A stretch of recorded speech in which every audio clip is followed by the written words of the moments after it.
नमस्कार, आपका स्वागत है ऑब्जर्वेशन ऑफ वर्ल्ड में।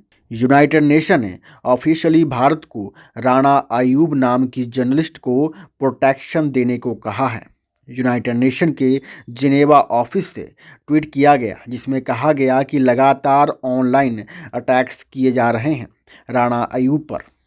ये अटैक्स बिल्कुल रुकने चाहिए और प्रॉपर तरीके से इन्वेस्टिगेशन करनी चाहिए इंडियन अथॉरिटीज़ को। और आगे ये भी कहा कि जो राणा अयूब के खिलाफ कोर्ट में केसेस चल रहे हैं, राणा अयूब के खिलाफ जो जुडिशियल हैरेसमेंट हो रही है वो बिल्कुल बंद होनी चाहिए, यानी जो चार्जेज हैं वो भी हटा लेना चाहिए।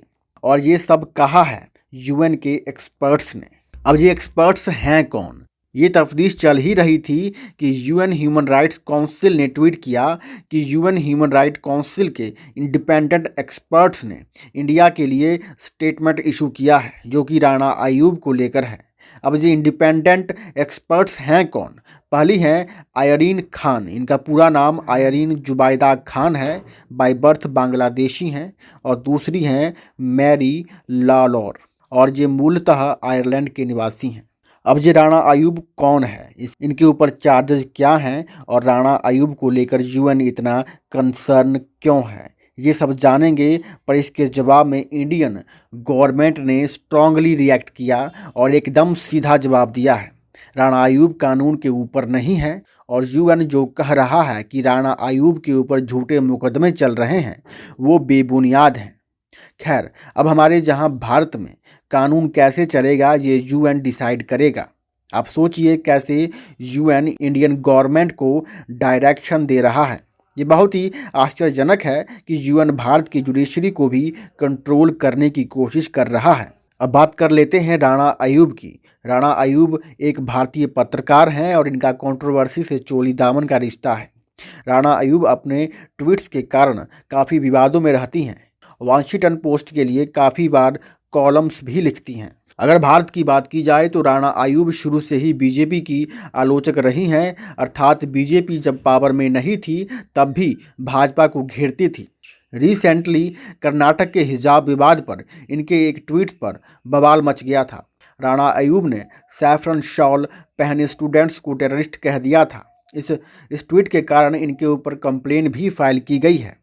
राणा अयूब की कंट्रोवर्सी सिर्फ भारत तक ही सीमित नहीं है।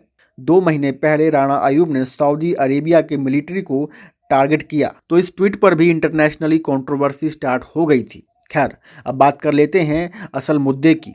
आखिर यूनाइटेड नेशन राणा अयूब की वकालत किस मुद्दे पर कर रही है?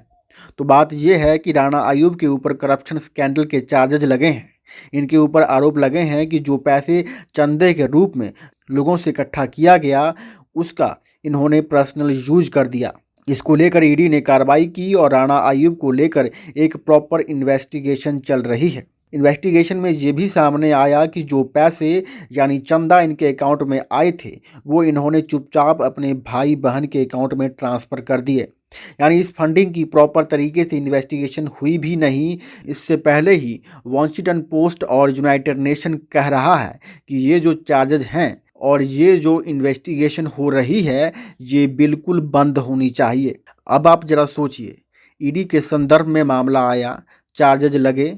अब ये चार्जेस सही हैं या गलत, अब ये भारत का कोर्ट तय करेगा या फिर यूएन। अब ऐसे में तो कल किसी के ऊपर कोई भी आरोप लगेगा, यूएन मुंह उठाकर बोलेगा कि ये जुडिशियल हैरेसमेंट हो रही है। तो फिर कानून का मतलब क्या रह जाएगा? यानी किसी व्यक्ति के ऊपर जो भी एलिगेशन लगे हैं वो सही है या गलत हैं, ये अब यूनाइटेड नेशन तय करेगा। तो इंडियन कोर्ट क्या करेगा फिर?